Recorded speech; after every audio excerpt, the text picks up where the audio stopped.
everybody, welcome to your second living room lesson with Miss Welsh.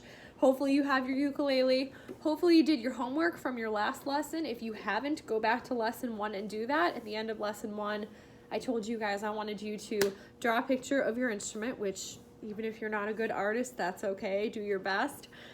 Give her a name or give him a name, because hopefully you're going to be bonding with your instrument and it's going to become your very best friend, so you should have a name for it. And then I want you to label all of the parts we learned in our last lesson. So there were 10 parts we learned, and then at the end I told you guys there's a sweet spot that you want to play in, so also label that. There should be 11 things total on your instrument. So if you haven't done that, go back to lesson 1 and check that out. And if you have done that, it should look a little something like this. So sorry it's backwards, because you know we got a camera here. My ukulele, we named her Ruby in one of our a cappella rehearsals after one of the lovely, beautiful 8th grade singers in the group. Love you, Ruby. We have, go from the bottom, the bridge is this part that's kind of on the body. We have the saddle sitting on top. We have the strings, obviously. The sound hole, the body, which is this whole part. The sweet spot, and again, that's gonna be different on every instrument, so yours might be different than where mine is located. We have the fretboard, we have the frets, we have the neck, which is kind of the backside where you hold it. We have the head up here, the pegs / tuners. I think I got to all of them. So hopefully you did that. Make sure you send it in if you are working on this assignment and submit it to me so I can see that you did your homework. And now we're moving on to kind of talk about the strings and just identifying the pitches of the strings and kind of how to pluck them with one thumb. When we're strumming them, we're kind of using our whole hand. You're either using a pick or using your fingers. When you're plucking it, it's easiest to do that with your thumb. So I'm going to kind of show you that in this lesson. So again, just a review on how we're holding it. Our hands all the way at the top. The body of the instrument is against your body. If you're sitting, you guys can kind of see I kind of am resting it on my leg here. That's totally fine. Just so it's comfortable. It should be against you. It shouldn't be sitting in your lap like that. That's not proper. So when we hold our instrument and we want to pluck it using one finger, usually I put my 4 fingers kind of down here in the curve of the body, and then I use my thumb to play strings individually. That just gives you a little more control than if you're holding a pick and plucking it, I think. So we're going to start at the top, and from the top to the bottom, we're going to label our strings numerically. So using numbers, and then we're also going to label them by pitch. So if you guys remember in 6th grade, we learned the pitches of the music alphabet are A, B, C, D, E, F, G. So those are letters that correspond with the note, which means if we play it on a piano, the note A should sound the same as a ukulele or the same as a violin or the same as a flute. Makes sense? So starting from the top, we're going to start with numbers, and we're going to label our strings 4, 3, 2, 1. So if you could pause for a minute, and wherever you're keeping your ukulele notes, we're going to draw this little picture that I have drawn here. So I know it's backwards. Hopefully this makes sense, but from the left to the right, your left string would be a 4, and then 3, and then 2, and then 1. And if you check out this picture, it's kind of a diagram of the fretboard.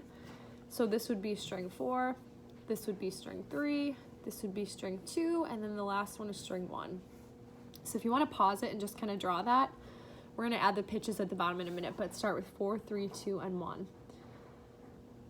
Now, after you've written that in your notes somewhere, I'm going to kind of show you how that translates to the strings. So when you use this diagram and you hold your instrument up, you can kind of hold up the diagram with it. So if I'm looking down at it, which I don't know if you guys can see this, but try to get a little closer. This would be string 4, string 3, string 2, string 1, and if I'm plucking them in that order, 4, 3, 2, 1. Does that kind of make sense? So we're going to kind of play a game. I'm going to have you play with me with your hand at the head, your 4 fingers in the curve of the body, and I want you guys all to play with me string 4. So just keep plucking that note. If it doesn't sound like my note, then you're probably playing the wrong note. Everybody go to 3, which is the next one down. Now everyone go to 2, which is the next one down. Now everyone go to 1, which is the last note. Good. Now I'm going to kind of flip around and make sure you're kind of following. So play string 3. Should sound like that. Play string 2. Should sound like that. Play string 4. And 1. And 3. And 2. And 4.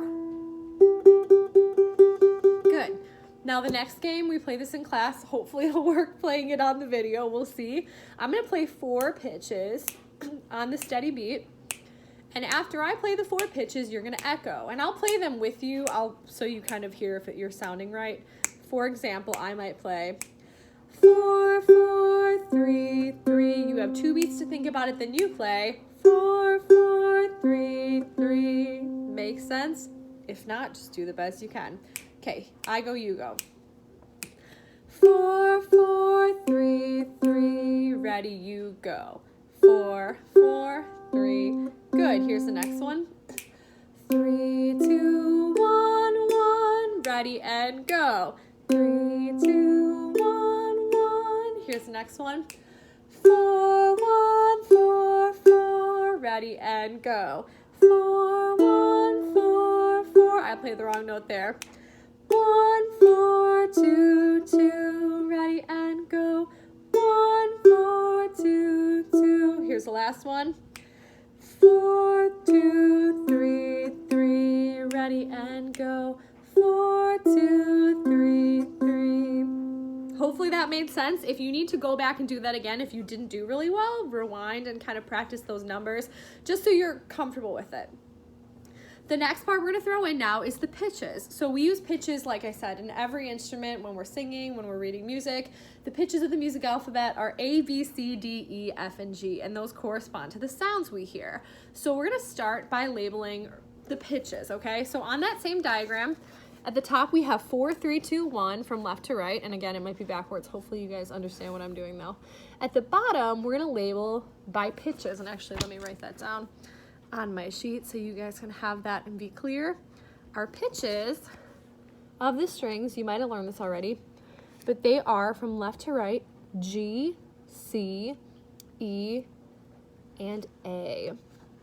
And one of my 7th graders last year came up with the saying, gotta catch 'em all. If you can't remember G, C, E, A, remember, gotta catch 'em all. LOL. It's really good, really clever. Wish I remember which kid said that. So label that, pause it if you need to, and then we're going to try putting that onto the strings, like what we just did with the numbers.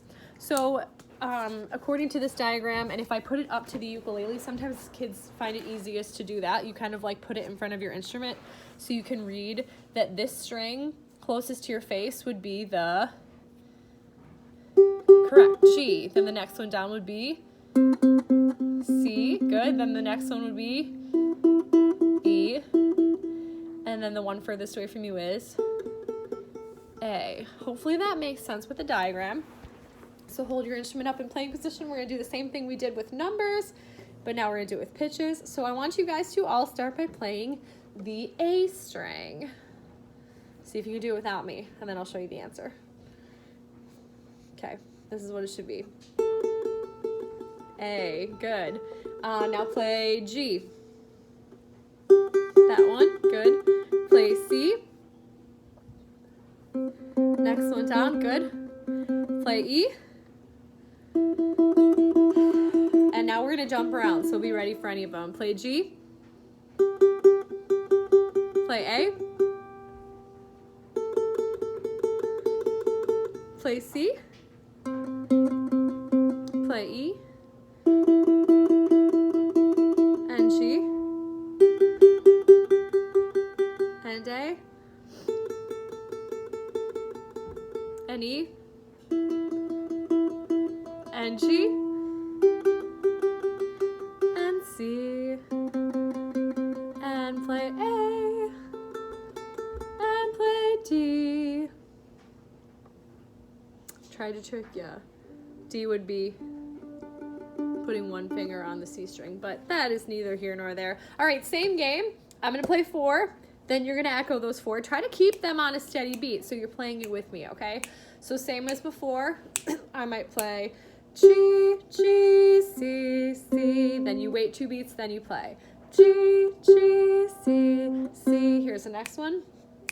C, E, A, ready your turn. C, E, A. Here's the next one.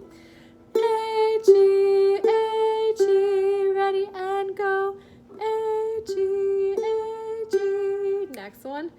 C, E, G, ready and go. C, E, G, next one. A, G, E, ready and go. A, G, E, last one. G, E, C, ready and go. G, E, C. And I always tell kids in this lesson, if you get to the end, you can learn the first 7 notes of a song. So do you want to learn them? Even if you don't, I'm going to show you. It's a little longer, so here's the pattern. It goes C, C, G, G, A, G. Try it, ready, go. C, C, G, G, A, G. So twinkle, twinkle, little star, or A, B, C, D, E, F, G.